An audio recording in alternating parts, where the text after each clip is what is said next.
மானம் குறையும் இன்னு மாசு படியும் இன்னு வீணா கதை முடிஞ்சு போச்சு.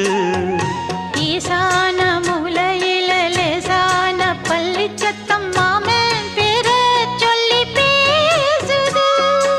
ஆறாத சோகந்தன்ன தீராம சேர்த்து வச்சு ஊரும் சேர்ந்து என்ன ஏசுது.